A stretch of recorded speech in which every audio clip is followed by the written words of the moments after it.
नमस्कार। BEd first year, कल हम लोगों की 3rd यूनिट कंप्लीट हो चुकी है और आज हम लोग लेंगे 5th यूनिट, जो कि है शिक्षण एक व्यवसाय के रूप में। शिक्षण यानी पढ़ाना, व्यवसाय यानी कोई काम धंधा, उसके रूप में मतलब कि शिक्षण है वो व्यवसाय के रूप में कैसे है। तो सबसे पहले हम लोग देखेंगे व्यवसाय क्या होता है। व्यवसाय यानी जीविकोपार्जन का साधन, जिसके माध्यम से हमारी खान पान है, रहन सहन है, वो हो रहा है। ठीक है ना, जीविकोपार्जन हो रहा है तो वो कहलाता है। मतलब कि इंसान, व्यक्ति जिसके द्वारा अपने जो दैनिक आवश्यकता है उसकी पूर्ति करता है या अपनी जरूरत होती है उनकी पूर्ति कर रहा है जिसके द्वारा, तो वो कहलाता है व्यवसाय साधारण भाषा के अंतर्गत। अब ये व्यवसाय होता है जैसे मछली पालन है, मछली पालन हो गया, डेयरी उद्योग हो गया, है ना, फैक्ट्री वगैरह, ये इस प्रकार के जो उद्योग होते हैं ये व्यवसाय कहलाते हैं। अब इनसे संबंधित, व्यवसाय से संबंधित कुछ विशेषताएं होती है कि व्यवसाय की विशेषता क्या क्या होती है वो देखेंगे हम लोग। तो दीर्घकालीन प्रशिक्षण एवं कार्य अनुभव। अब दीर्घकालीन मतलब लंबे समय से प्रशिक्षण लिया हो, मतलब कि प्रशिक्षण लेना यानी कि कौशलों में प्रवीण होना। अब सपोज मान लो अगर कोई वकील है तो वो पहले क्या करेगा, वकालत की पढ़ाई करेगा, फिर उस पेशे से वो जुड़कर मतलब कि उससे जुड़कर वो प्रैक्टिस करेगा, वो कौशलों को अपने अंदर लाएगा, उसके बाद वो इस कार्य में निपुण होगा। तो उसके अंदर वो कार्य का अनुभव उसको प्राप्त हो जाएगा। कौशल अगर उसके अंदर हो जाएंगे तो उसके अंदर वो अनुभव की प्राप्ति होगी और वो एक परफेक्ट उसका व्यवसाय हो जाएगा। फिर बात आती है सामाजिक प्रतिबद्धता की। अब जो व्यक्ति है व्यवसाय कर रहा है वो समाज से क्या है, प्रतिबद्ध है। उसको समाज की आवश्यकताओं को ध्यान में रखकर ही कार्य करना है, उनका अच्छा या बुरा सोचते हुए ही कार्य करना है कि भाई अगर मैं ऐसा कार्य करूंगा तो उससे इंसान का बुरा हो रहा है तो वो कार्य उसको नहीं करना है। तो इस प्रकार की विशेषता होनी चाहिए किसमें, एक व्यवसाय में। फिर बात आती है आवश्यकताओं की पूर्ति, यानी कि जो वृत्तिक है मतलब कि जो व्यवसाय कर रहा है उसको क्या ध्यान रखना है, लोगों को किस चीज की आवश्यकता है और किस चीज को किस क्वांटिटी में मंगाना है और उनको उपलब्ध करवानी है। अगर व्यवसाय से जुड़ा हुआ व्यक्ति अगर आवश्यकताओं की पूर्ति नहीं कर पाता है तो उसका व्यवसाय ठीक नहीं चलता है। फिर बात आती है शुल्क लेने का अधिकार। शुल्क लेने का अधिकार मतलब कि जो कार्य हम कर रहे हैं, जो व्यवसाय से जुड़ा व्यक्ति कार्य कर रहा है या अपनी सेवा दे रहा है तो उसके बदले वो निर्धारित शुल्क लेने का उसको अधिकार होता है।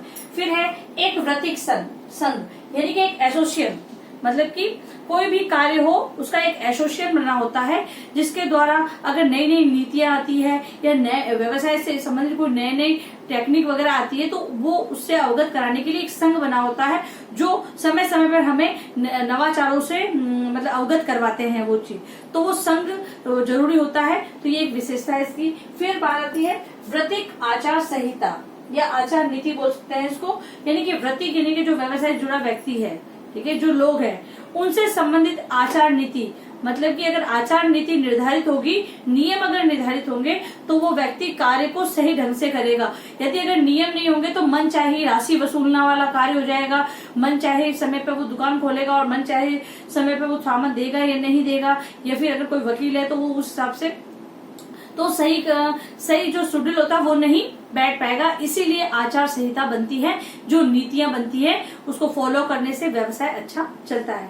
अब बात आती है शिक्षकों के लिए व्यावसायिक आचार नीति। अब उससे पहले हम देखेंगे क्या जो शिक्षण कार्य है क्या वो व्यवसाय के रूप में हो सकता है, तो क्यों नहीं हो सकता शिक्षण कार्य। जब शिक्षण के अंदर भी शिक्षक को प्रशिक्षण लेना पड़ रहा है, वहां पर भी उसको पढ़ाने के लिए नीतियां हैं और उसको पढ़ाने के लिए जब वो पढ़ा रहा है तो उसको उससे धन प्राप्त हो रहा है, वो उसकी जीविकोपार्जन कर रहा है, तो क्यों नहीं है, तो फिर ये भी व्यवसाय के रूप में है। और इससे संबंधित, क्योंकि अगर इससे संबंधित अगर आचार नीतियां नहीं बनी होती तो मन चाहे ढंग से भी शिक्षकों का शिक्षक पढ़ा तो रहे लेकिन उनका विरोध भी होता है, कभी कभी जो अच्छा करने जाते हैं तो वो बुरा हो जाता है। तो इस प्रकार आचार नीतियां बनी होगी तो लोग भी उसको फॉलो करेंगे और शिक्षक भी फॉलो करेंगे। कहीं पर तो लोग उसको मतलब नहीं समझ पाते हैं और कहीं शिक्षक उसका दुरुपयोग करते हैं। तो इस प्रकार से अगर आचार नीतियां बनी होगी तो सभी के लिए सही होगा। तो वो आचार नीतियां क्या क्या है और क्या क्या वो फॉलो करेगा शिक्षक। तो व्यावसायिक प्रशिक्षण,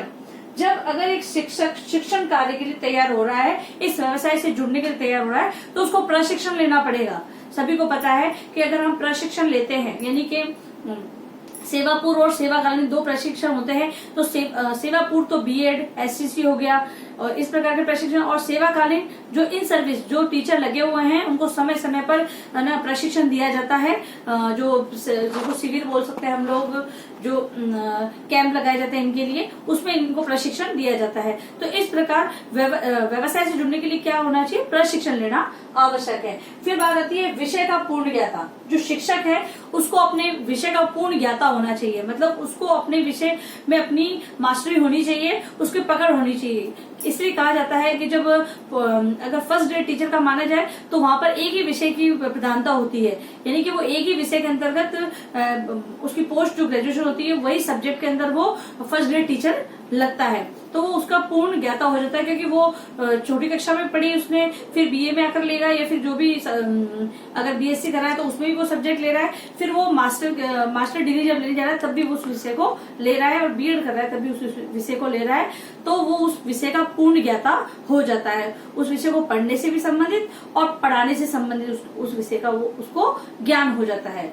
फिर बात आती है व्यवसाय के प्रति निष्ठा, मतलब कि जो टीचर है, अब यहाँ पे आप उदाहरण टीचर के लेंगे तो वो अपने कर्तव्य के प्रति निष्ठावान होना चाहिए, मतलब कि टीचर है वो आदर्श रूप है। अगर टीचर ही कक्षा में जाकर अगर मान लो बच्चों को नहीं पढ़ा रहा है, मतलब कि जो विषय उसको दिया गया है, ठीक है, वो उस विषय का पूर्ण ज्ञान नहीं दे पा रहा है बच्चों को, वो समझा ही नहीं पा रहा है, और अगर वो उसको समझाना आता है लेकिन वो समझाना चाहता नहीं है, भले आलस के बारे हो या फिर बहुत सी चीजें हो सकती है, या फिर प्रशासन हो सकता है, किसी भी तरह से अगर वो निष्ठावान नहीं है तो वो व्यवसाय से उसका कोई संबंध नहीं है, या आचार नीति में नहीं आएगा। इसलिए व्यवसाय के प्रति उसको कैसा होना चाहिए, निष्ठावान होना चाहिए।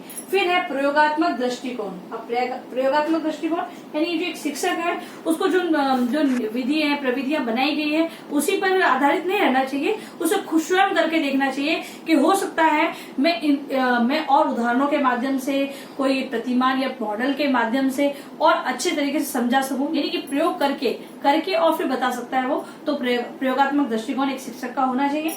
फिर बात आती है पाठ्य सहगामी क्रियाओं में रुचि।